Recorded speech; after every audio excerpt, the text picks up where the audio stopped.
থেকে একজন বয়স্ক মানুষ বেরিয়ে এলেন। বেরিয়ে আমাদের দিকে এগিয়ে এলেন। তখনই একবার টয়লেট যেতে হতো, তাই আমি টয়লেটের দিকে এগোলাম, যা ছিল ডান দিকে। টয়লেট থেকে খুব দুর্গন্ধ বেরোচ্ছিল, যেন কোনো ইঁদুর মরে পচে গেছে। আমি টয়লেট করছিলাম, ঠিক তখনই টয়লেটের এক কোণ থেকে একটা লোকের কান্নার আওয়াজ শুনতে পেলাম, কিন্তু পার্টিশনের জন্য আমি কোণাটা দেখতে পাচ্ছিলাম না। কান্নার আওয়াজটা হঠাৎ শুনে আমি ঘাবড়ে গেছিলাম, বুঝতে পারছিলাম না কি করব। কে কে ওখানে? আমি জিজ্ঞেস করলাম, কিন্তু যে কাঁদছিল সে কোনো সাড়া দিল না। আমি জানতে চাই কে ওখানে।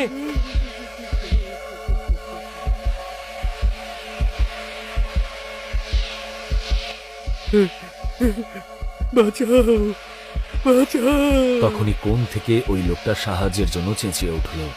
আমার মনে হলো লোকটা বিপদে পড়েছে আর ওর সাহায্যের প্রয়োজন। সেই জন্য আমি কোণের দিকে এগোলাম, আর কোণে গিয়ে যা দেখলাম তা দেখে আমার গায়ের লোম খাড়া হয়ে গেল।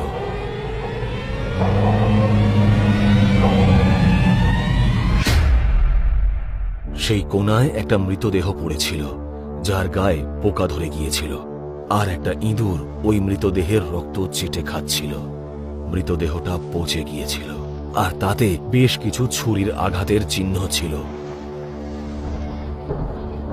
কিন্তু ওই মুখটা আমার চেনা চেনা ঠেকছিল। আমি একটু ঝুঁকলাম আর ভালো করে মুখটা দেখতে লাগলাম। যেই আমি ভালো করে মুখটা দেখলাম, আমার পায়ের তলার মাটি সরে গেল, কারণ ওই মৃতদেহটা সেই লোকটার ছিল যে আমাকে পেট্রোল পাম্প অবধি লিফট দিয়েছিল। ভয়ের চোটে আমি দরদর করে ঘামতে শুরু করলাম, আর চোখ বড় বড় করে ওই লাশটাকে দেখতে শুরু করলাম।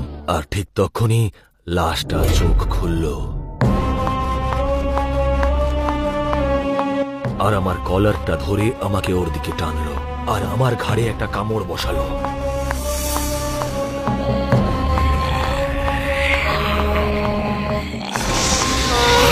আর আমি ব্যথার চোটে চেঁচালাম, আর ওকে জোরে ধাক্কা দিলাম, আর টয়লেটের দরজার দিকে দৌড়লাম। কিন্তু আমি দেখলাম টয়লেটের দরজা বন্ধ আছে। আমি দরজাটা খোলার চেষ্টা করলাম, কিন্তু দরজাটা খোলার নামই নিচ্ছিল না। কেউ হয়তো বাইরে থেকে দরজাটা বন্ধ করে দিয়েছিল। আর তখনই টয়লেটের আলোটাও নিভে গেল। আমি পেছনে ঘুরতেই দেখলাম ওই লোকটা খোঁড়াতে খোঁড়াতে আমার দিকে এগোচ্ছে, আর ওর হাতে একটা ছুরি আছে, আর সেই ছুরিটা ছিল রক্তে ভরা।